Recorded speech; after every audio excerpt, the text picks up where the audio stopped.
It had been nearly 2 decades since I last stood on the moss-covered porch of my grandfather's lakeside cabin. The old would creak beneath my boots in the same familiar way, and the scent of pine in the air had an almost haunting timelessness to it. The place hadn't changed a bit, but I certainly had. I'd come back to Pine Ridge Lake with a singular mission: to restore the property that had been in my family since 1947, a quiet 5-acre retreat. This cabin was a sanctuary of my childhood, filled with memories of fishing with my grandfather and listening to his ghost stories by the fire. But peace was nowhere to be found that day. The first sign of trouble didn't come from nature, but from the shrill wail of sirens that shattered the tranquility, tearing through the stillness like a stone through glass.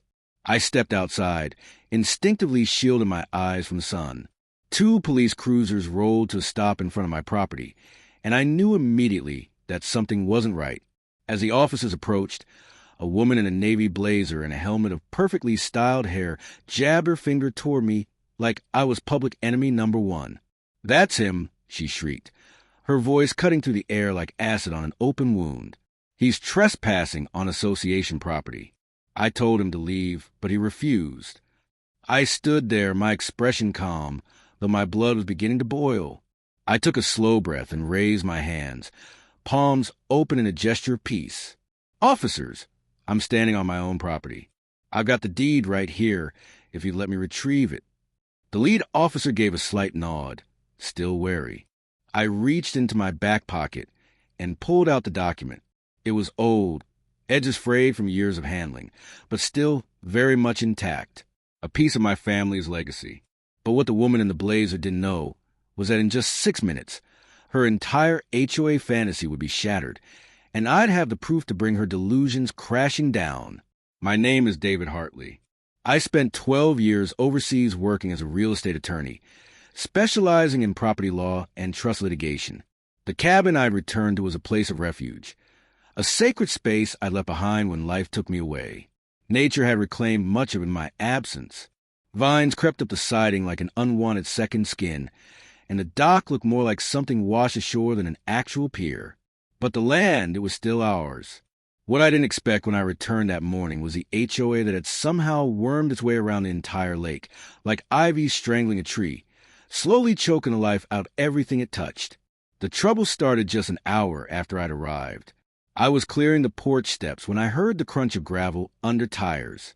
A golf cart, driven by a woman who looked like she hadn't smiled in decades, came to a halt in front of the cabin. Her blazer was ironed to perfection, and a gold badge gleamed in the sunlight. She had the clipped authority of a drill sergeant. "Excuse me," she said, narrowing her eyes as she surveyed me like I was an intruder. "What exactly do you think you're doing?" I straightened up, brushing pine needles from my jeans, and gave her a polite, if not slightly amused, smile. "Just cleaning up. Can I help you with something?" Her eyes narrowed even further, like I'd just insulted her very existence. "Your place? This cabin is on HOA-governed property, and I certainly didn't approve any work permits." I blinked, trying to process the absurdity of it all. "Work permits? I'm just removing dead branches. This is my family's property." Her lips curled into a thin line as she practically hissed, "Don't get cute with me. I'm Patricia Peton, president of the Pine Ridge Homeowners Association. Nothing happens here without my say-so." I kept my tone civil, though my patience was quickly running out. "Well, Patricia, I'm David Hartley. My grandfather built this cabin, and I've got the original deed. This property predates your HOA." Her face turned an unhealthy shade of purple. "That's impossible. We own lakefront access. We've been maintaining these properties for years." I gestured at the wild yard and the rotting dock with a raised eyebrow. Interesting definition of maintenance. With a grunt, she shoved a clipboard at me like it was a summons. "You're in violation of 17 bylaws. Unauthorized presence, unapproved changes, failure to register with the Architectural Committee." I raised my hand, a gesture of calm amidst the absurdity. "Let's slow down. My property existed long before your HOA. I have documentation, deed, trust, you name it." She scoffed, a sharp laugh escaping her lips. "You one of those sovereign citizen types? Well, Your little deed doesn't mean squat. Our HOA was formed in 2013, and we have full authority here. I pulled out my phone and showed her a photo of the deed from 1947. Unless your HOA has a time machine, I think I've got the stronger claim. Her face twisted in fury. Fraud.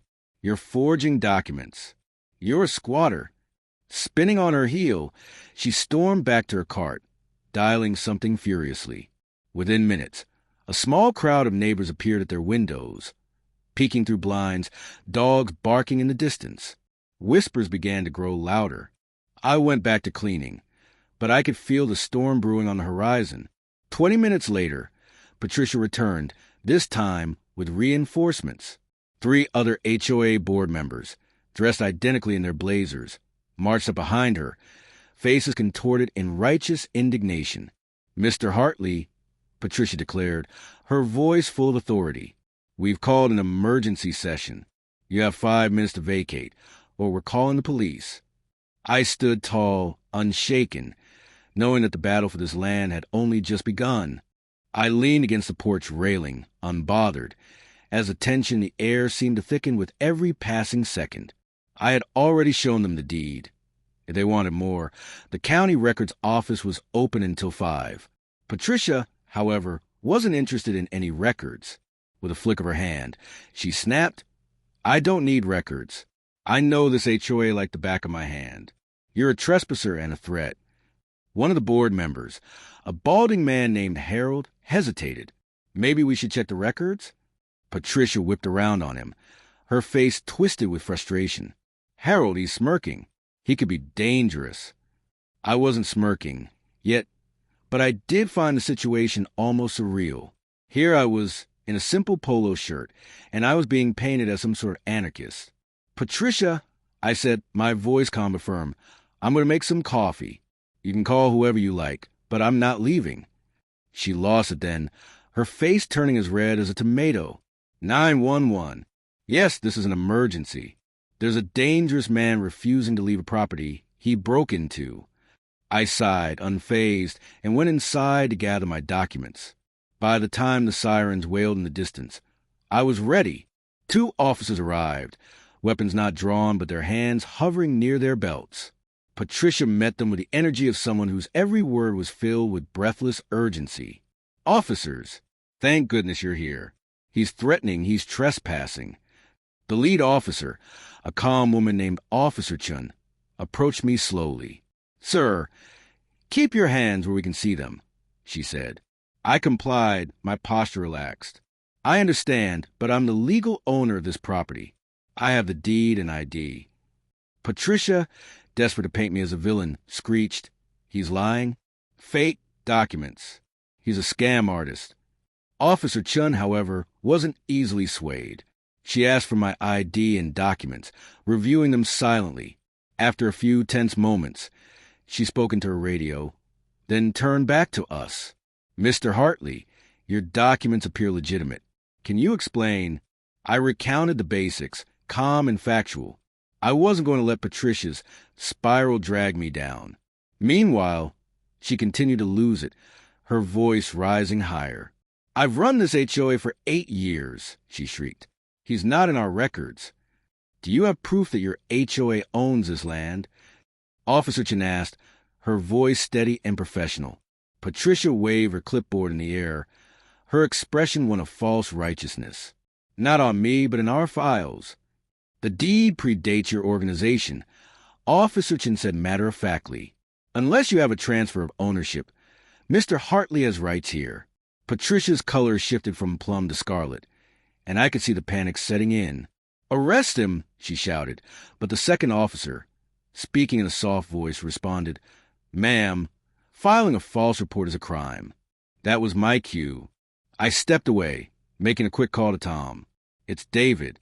Activate the trust clause and include the fraud investigation request." Patricia's face froze mid-rant as she turned to me, her eyes wide. "What are you doing?" I smiled. "Just cleaning up some paperwork." Moments later, I watched as the phones of the HOA board members began buzzing, one by one. Each of them checked their screens, their faces draining of color. "Emergency injunction. Cease and desist, Harold read aloud, his voice shaky. Dissolution of charter. I nodded, watching Patricia's expression crumble. 6 minutes. Tom worked fast. For the first time, Patricia was speechless. "Who are you?" she whispered. "I'm a real estate attorney. My grandfather was part of the original Pine Ridge Trust. That trust prohibits exactly what your HOA has done, claiming jurisdiction without consent." She looked at me, disbelief written all over her face. "You're bluffing," she murmured. I shook my head. "I went to the county this morning. Your HOA has been collecting dues illegally. Trust properties make up 60% of your jurisdiction." Patricia's phone rang, and I could see her lips move soundlessly as she listened. "No, that's impossible," she stammered. "What do you mean the city's investigating criminal charges?" The board members, now visibly nervous, began to edge away from her. One of them spoke up, his voice laced with disbelief. $73,000, he whispered. Patricia nodded, her voice trembling. "That's what they say I owe." Harold, unable to hold back any longer, spoke up. "Didn't you use $40,000 from the account to fix your pool?" "It was for gatherings," she croaked, but another board member shook his head.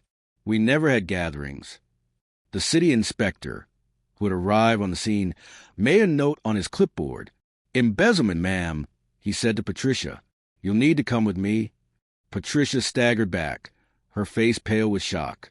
"You destroyed everything." I shook my head. "No, Patricia, you did. I just brought a flashlight." By sunset, the HOA signs were being ripped down from front lawns, and their bylaws were burned in fire pits. Laughter, long absent, returned to Pine Ridge Lake. One man even danced as he tore down the list of approved mailbox colors.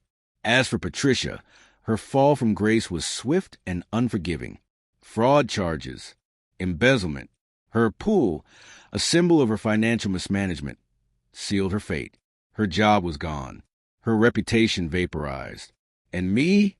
I made a second cup of coffee, sat back on my porch, and watched the sun set over the land that was finally, legally, and entirely mine again. If watching an out-of-control HOA crumble brought a smile to your face, don't forget to hit like. And for more stories where justice prevails and egos come crashing down, be sure to subscribe.